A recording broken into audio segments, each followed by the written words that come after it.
Tidak pernah kita undang, tapi sekali dia datang mengetok pintu, kekuatan apa yang bisa menolak?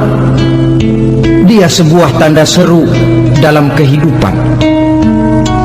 Apa yang menyebabkan orang takut mati? Pertama, barangkali karena dia tidak tahu bagaimana kehidupan sesudah mati. Alam kubur gelap, alam akhirat gelap, sehingga dia bingung. Lantaran bingung lalu jadi takut. Yang kedua, boleh jadi oleh bayangan-bayangan dosa yang pernah dia kerjakan di dunia ini. Kerjanya cuma menumpuk dosa. Dia gembira, bahagia, tertawa di atas tumpukan dosanya, merasa segan berpisah dengan seluruh kehidupan ini. Sehingga boleh jadi maut adalah sesuatu yang ditakutkannya benar dalam kehidupan. Tapi bagaimanapun takutnya, tidak ada tempat lari dari dia. Dalam ayat lain Allah jelaskan, "Ainama takunu yudrikumul mautu walau kuntum fi burujin musayyadah." Di mana saja kamu berada, dalam benteng yang paling tangguh sekalipun, maut pasti akan datang menjemput kamu. Nah, bagaimana caranya maut datang menjemput kita? Bila datang dia, sang malaikat pencabut nyawa, malaikat Israel namanya, hendak mengambil roh kita. Dalam suasana macam begitu, di akhir kehidupan dunia, dalam berhadapan dengan sakaratul maut, terbagilah manusia dalam dua bagian besar. Pertama, yang menghadapi sakaratul maut itu dengan husnul khatimah, baik di akhirnya, sehingga pada saat ruhnya berpisah dengan jasadnya, kelihatan dia seperti senyum, mukanya cerah. Bahkan sebelum itu boleh jadi dia sempat meninggalkan pesan-pesan yang baik. Ada yang sempat azan, ada yang sempat baca Quran. Pernah kan nemui orang yang mau mati seperti itu? Yang sempat azan, yang sempat baca Quran, yang sempat meninggalkan wasiat-wasiat yang baik. Sebab apa? Malaikat maut datang menjemput mereka juga dengan baik-baik. Dicabut ruhnya perlahan-lahan, tapi sungguh pun perlahan-lahan. Pedihnya, sakitnya tetap tiada tara. Rasulullah Sallallahu Alaihi Wasallam, dikala beliau hendak berhadapan dengan sakaratul maut, diceritakan mencelupkan tangannya ke dalam gelas berisi air, lalu mengusapkannya ke muka beliau seraya berdoa, "Ya Allah, mudahkan saya dalam menghadapi sekarat ini." Beliau juga yang mengatakan bahwa sakitnya sakaratul maut sama dengan 300 kali bacokan pedang. Sehingga kita diajarkan doa. Di antara doa selamat itu kan ada, Allahumma hawwin alaina fi sakaratil. Ya Allah, mudahkan saya di dalam menghadapi sakaratul maut itu. Ketika ruh ini keluar dari jasad, mata masih mengikuti ruh itu. Jika kadang-kadang ada yang matanya terbelalak dan tidak sempat ditutup, terbuka terus, mengikuti ruh itu keluar dari jasadnya. Adapun golongan kedua, manusia yang ketika berhadapan dengan sakaratul maut mendapatkan su'ul khatimah, jelek di penghabisannya. Sekaratnya sudah setengah mati, lalu jelek juga di akhirnya, mati dalam keadaan yang tidak baik, tidak terpuji. Ada yang lagi megang kartu, mati. Ada yang lagi di tempat ngadu ayam, mati. Ada yang lagi di tempat pelacuran, mati. Ada yang lagi megang botol minuman keras, mati. Nih barangkali malaikat maut gemes banget nariknya, lu bajingan, lu tarik terus kan. Mati su'ul khatimah. Makanya bagus itu. Kadang-kadang di majelis-majelis taklim kan sering dibaca, ya Allah biha, ya Allah biha, ya Allah bihusnil khatimah. Kan ada itu? Ada enggak? Saudara hadirin, mohon agar oleh Allah kita diberikan husnul khatimah, baik di saat ruh akan berpisah dengan jasad. Ini sesuatu yang pasti. Sang malaikat maut datang menjemput nyawa. Setelah ruh berpisah dari badan, maka tinggallah sang badan, ditangisi oleh semua yang kita tinggalkan. Sehingga kepada putrinya Fatimah, ketika malaikat maut datang hendak menjemput baginda Nabi, beliau berkata kepada anaknya, Fatimah, kamu tahu siapa yang datang? Saya tidak tahu, Bapak. Yang datang hadimul lazat. Itu dia yang menghancurkan seluruh kesenangan dunia. Wa qati'us syahwat, yang memisahkan kita dengan seluruh yang kita cintai. Dia malaikat maut, Pak. Manakala jasad sudah ditinggalkan oleh ruh, itulah yang dikerubungi orang. Anak menangis, istri menangis, orang tua bersedih, teman-teman merasa kehilangan, menangisi jasad. Diuruslah jasad kita, dimandikan sebagaimana mestinya, dikafankan dengan kain putih 3 lembar. Itu yang hendak kita bawa kembali ke tempat asal kita. Pakaian sutra jas yang mereknya Switzerland wool, kain yang Samarinda, sepatu yang Belly atau Beltoni, jam tangan yang Rolex, kendaraan yang serba mewah, tidak ada yang menyertai kita. Kain putih 3 lembar itu saja lagi. Demi setelah dikafankan, dibujurkan kita menghadap ke arah kiblat, orang banyak pun datang menyolatkan kita dengan 4 takbir, diiringi dengan doa. Lalu upacara pelepasan, berangkat kita meninggalkan anak, istri, suami, kampung halaman, tanah air, bahkan alam dunia ini. Selamat tinggal alam dan seluruh isinya. Tinggallah yang tinggal. Saya akan kembali ke tempat asal dari mana saya datang, untuk kembali mempertanggungjawabkan seluruh perbuatan saya dalam kehidupan ini. Manakala upacara pelepasan selesailah sudah, dimasukkan kita ke keranda jenazah, digotong orang, bismillah wa ala millati rasulillah, dibawa ke tempat peristirahatan terakhir katanya. Padahal dulu kalau mau kita istirahat, ke villa lah kita, ke Bali lah kita, ke Hong Kong lah kita, ke tempat-tempat tamasya yang indah. Oh, rupanya akan sampai juga perjalanan menuju tempat peristirahatan terakhir, yang luasnya tidak akan lebih dari 2 kali 1 meter. Diusung orang kita, diantarkan orang banyak.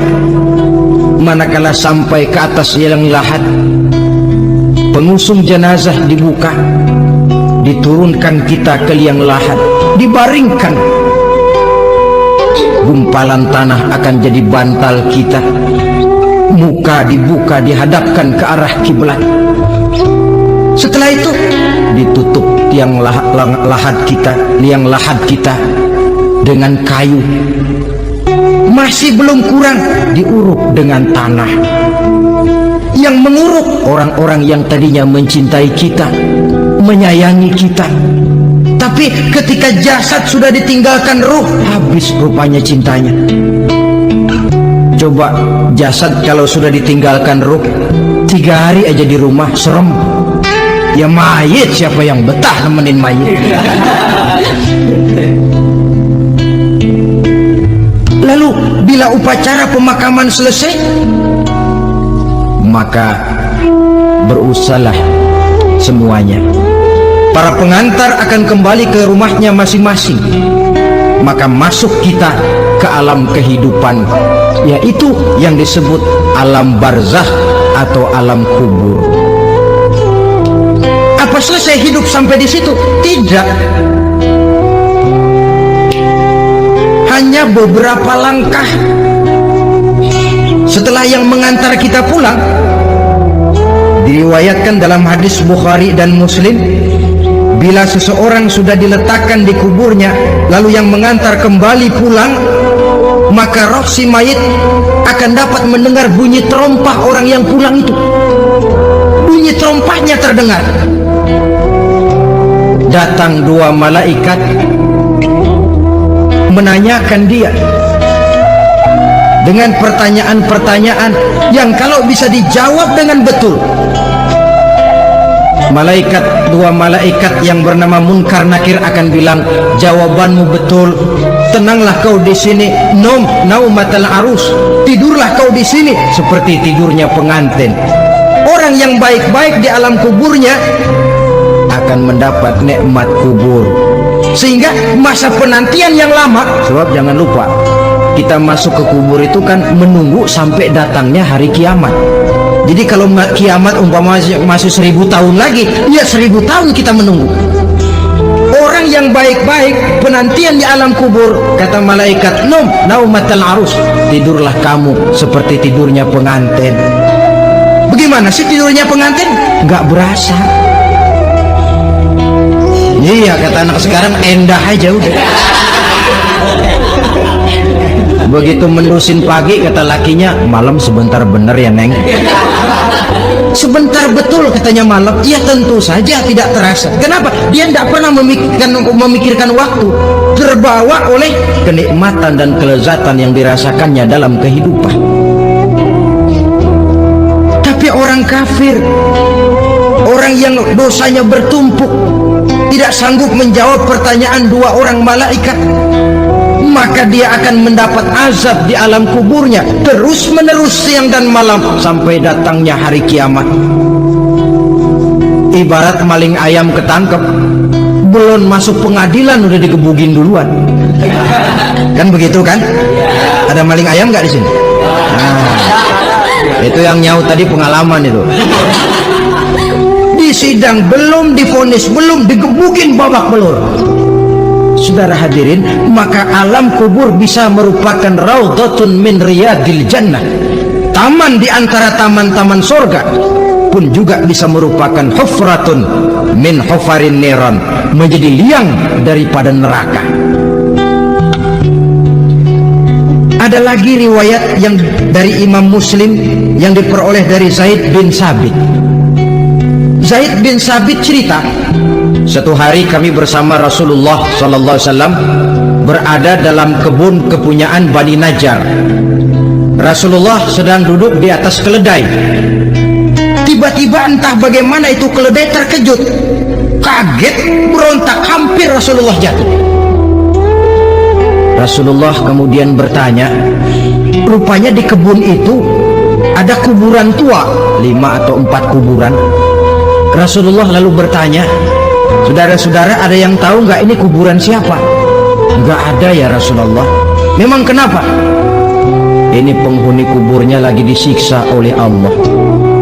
Andai kata boleh saya mohon kepada Allah supaya kamu dengar seperti yang saya dengar, andai kata saja kamu kuat mendengarnya, saya pasti akan berdoa. Tapi sayang, saya yakin kamu pasti tidak akan kuat mendengar mereka mendapat azab di kuburnya. Hadis sahih riwayat Imam Muslim dari Zaid bin Sabit. Kehidupan di alam barzakh. Pak, iya kalau yang matinya dikuburin. Lah kalau yang matinya dia ceburin ke laut, dibakar, di medan perang hilang gak ketahuan kemana jenazahnya. Saudara, hilang kek, dikubur kek, di dalam lautan direndam kek, itu kan cuma logika kita. Menurut Allah tidak ada perbedaan orang mati dikubur di dasar lautan, atau dibakar sampai jadi abu, atau gugur di medan perang tidak ketemu jenazahnya. Entah mereka tetap masuk ke alam barzakh namanya. Jasad boleh hancur, tapi roh sebagai sumber kehidupan, pusat kesadaran dan pengertian, dia tetap ada, mengalami kebahagiaan dan kegembiraan, atau mengalami kepedihan dan penderitaan, bergantung kepada amalan yang kita lakukan dalam kehidupan di dunia ini. Maka dalam Yasin tadi kan jelas, qul yuhyihal-ladzi ansha'aha awwala marrah, yang menghidupkan mereka yang dikubur di dasar lautan, mereka yang dibakar sampai jadi abu, yang akan menghidupkan ialah Allah yang menciptakan mereka dulu pertama kalinya. Jadi kalau sudah ada aslinya, ya tentu tidak perlu contoh lagi, akan sangat mudah membuatnya. Orang tua kita, keluarga kita yang sudah berpulang, mereka di alam barzah sekarang ini bisa mendapat nikmat kubur, bisa mendapat azab kubur, bergantung amalan mereka dalam kehidupan di dunia ini. Dalam Musnad Imam Ahmad dan Sahih Abi Hatim malah ada tambahan riwayat, orang yang banyak kebajikannya di dunia, amalannya akan datang menemani dia. Sholatnya dekat kepalanya, puasa sebelah kanan, zakat sebelah kiri, menghibur dia. Malahan dikatakan berbentuk orang yang cantik menemani dia di alam kuburnya. Aneh, dia tanya, man anta lam ara fid dunya ajmal minka, siapa kamu? Di dunia ini belum pernah saya melihat orang secantik kamu. Dia jawab, ana amaluka soleh, saya adalah amalmu yang soleh yang kau kerjakan waktu di dunia. Saya sekarang diperintahkan untuk menemani kamu di sini. Alhamdulillah. Sedangkan amalnya yang jahat akan datang dalam bentuk yang menyeramkan menemani dia di sana. Bayangin deh, di kuburan ditemenin yang serem-serem. Sama juga di dunia. Di dunia, kalau kita di tempat gelap ditemenin orang cakep, enak nggak? Wah, pengalaman.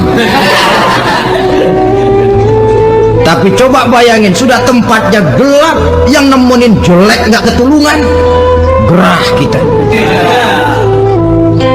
Nah, saudara hadirin yang saya hormati, lalu bagaimana tempat arwah-arwah yang sudah kembali menghadap Allah yang disebut mustaqarrul arwah itu? Macam-macam tingkatannya sesuai dengan profesi dan amalannya waktu di dunia. Ada roh-roh itu yang setelah pisah dengan jasad, artinya mati, ditempatkan di tempat yang disebut a'la iliyin, tempat yang tertinggi. Siapa ini? Arwahnya para nabi dan para rasul. Ini fi a'la iliyin, di tempat yang tertinggi. Arwahnya para nabi, arwahnya para rasul. Dan karena kita bukan nabi, bukan rasul, ya jangan mimpi dapat tempat fi a'la iliyin, kecuali kalau Allah menghendaki. Itu hak prerogatif Allah, tapi kan tidak adil kalau Allah melakukan itu. Ini kelompok roh-roh yang masuk golongan VIP. Wah, the first class. Para nabi, para rasul. Lalu ada pula roh-roh itu yang setelah pisah dengan jasadnya diumpamakan seperti burung-burung hijau yang berterbangan di perkebun-kebunan surga. Roh siapa mereka ini?